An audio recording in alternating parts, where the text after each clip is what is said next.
Hey, what's up you guys? We're back again with the Cherokee, and today we're gonna be installing the lift. We're gonna start with the back. We're gonna do a 4.5 inch rough country long arm kit, and this is part one. So there's gonna be 3 parts to the lift: the rear of the Cherokee, the front, and then the transfer case, because we are gonna do the slip yoke eliminator. So this is what we got for the rear: 2 rear shocks, the extended brake line for the back, stainless steel, and they sent 8 U-bolts. We did go with the leaf pack, so we are going to use those extended ones. This is what we got. So that's all we have to install: just the leaf springs, the rear brake line, and the U-bolts. So we're going to lift this up and remove both wheels. We just have it up on the diff.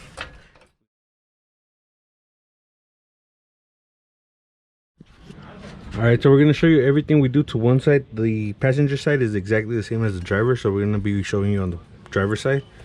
We're going to remove the 19mm nut that holds the shock in place. Get this out. And then we're going to get the 2 13mm nut bolts that hold the top part of the shock to the body.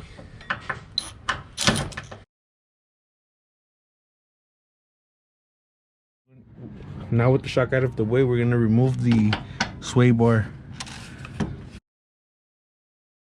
And this is not going to be reinstalled. We're just going to throw this away. Next, we are going to remove the brake line. So this is the rubber line that has to come off. We have to use the right wrench to remove this, or else we could strip this. We're gonna try to break them loose with some vice grips. And then this over here has a clip. Let me show you guys real quick. So we're under the Jeep. Now we have to detach the rubber line from this hard line. This is like a 9mm or something around there. It's not a 10, for sure it's not a 10. Also, these two have to come off. So I'm gonna go ahead and break this loose with the vice grip. You should use the right boxing wrench for this, so you won't strip this, but we're just gonna use the vice grip. We broke it loose with the vice grips, but it's not a 9mm, so we're gonna try a 3/8. Yeah, the 3/8. So we're gonna remove it first from here, and then do this back side. This also has to be removed, the breather nipple thing. Let me get the stainless steel brake line ready, and then, or actually we'll install it here first.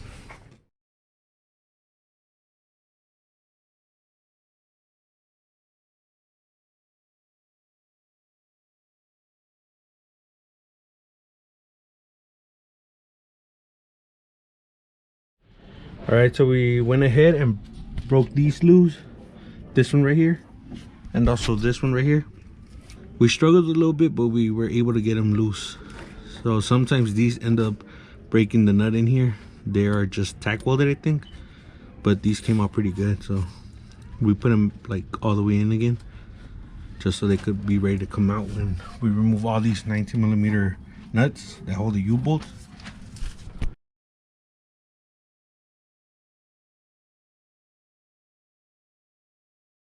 And also we have a little tension on the diff, just so that when we remove the U-bolts, the diff doesn't drop all the way to the floor. So, remove the U-bolts, and this track bar can come off. You could pull it either way. So we're just gonna toss it over to the passenger side for now.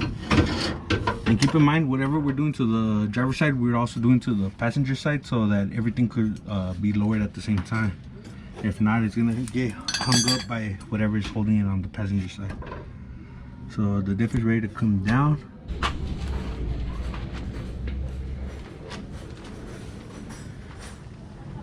You just gotta be careful, because the pinion might go forward.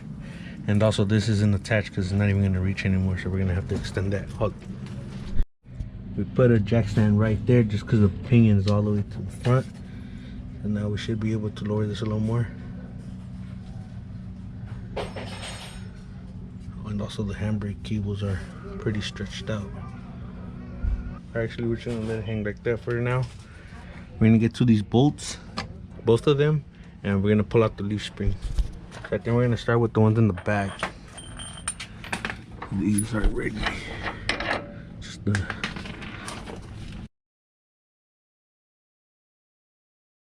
We have that up in the air right now, and we're gonna go ahead and remove this, and then the leaf spring is gonna come out. We're having a little bit of an issue having this sit all the way down flush with the leaf spring, and we can't get these bolts through. So we're trying to install the U-bolts and then put that front bolt and then lift it up so we could put the rear bolt, but this won't go on the nut right there, so we're gonna have to drill it out. We're gonna use a step bit and hopefully open up the hole enough to be able to sit flush, and then we're gonna install the U-bolts.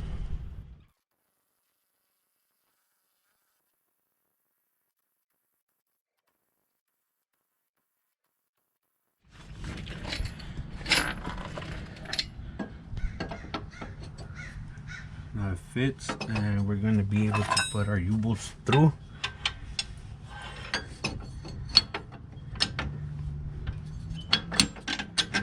Like that.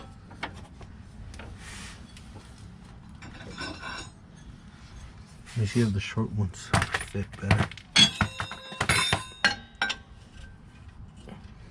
Well, the short ones won't even go through the actual axle, so we're gonna use these long ones. And we're gonna use the new hardware that they gave us. I'm gonna put a washer and a nut. Let me get all this bolted up, and then I'll put you guys back on. We got the front one in first on both sides with all the U-bolts installed. Now for the rear, we're using this big pry bar, and we got the jack, and we're lifting it up a little bit. Go. Drop it a little bit. So we're kind of gonna wiggle it into place. We loosened up the shackle bolt, and then we coated these with FTCs. So we're gonna slide it in as soon as we see an opportunity to get the bolt all the way through. Okay, so this bolt and these two right here, they're just still loose. We're gonna tighten those up once the Jeep is on the ground. These, we ran them down with the impact for a bit, but we're gonna retorque them after some miles. So now we're gonna install the shocks. We're gonna put a little bit of anti-seize on this.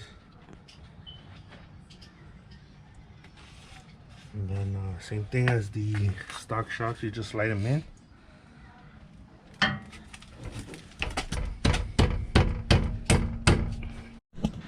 So now that we have the nut in, we're going to try to aim this at the...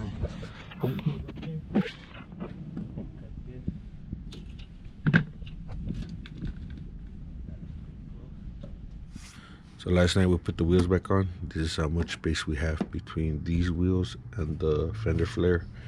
These are size 235, 75, 15 tires. There's a pretty large gap.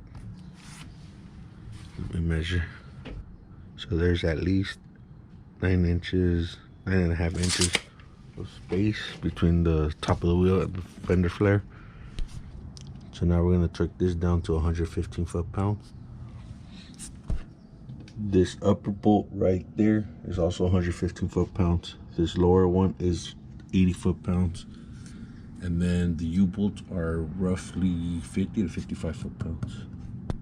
Now that everything is torqued down, we're going to start building the brake system, and we're going to start with the rear passenger side and then move over to the rear driver side. That's it for this video. We installed the leaf springs, 4.5 inch lift, the brake line, the new shocks. All the bolts are torqued down. So we're going to be switching out these wheels with a different set of wheels. We'll show you that in a later video. But for now, we're going to go ahead and move over to the transfer case. We're going to do the slip yoke eliminator. So that'll be in the next video. Make sure to check us out on Instagram at Yonke_OXC Films. I'll leave that in the description down below, and we'll catch you on the next one.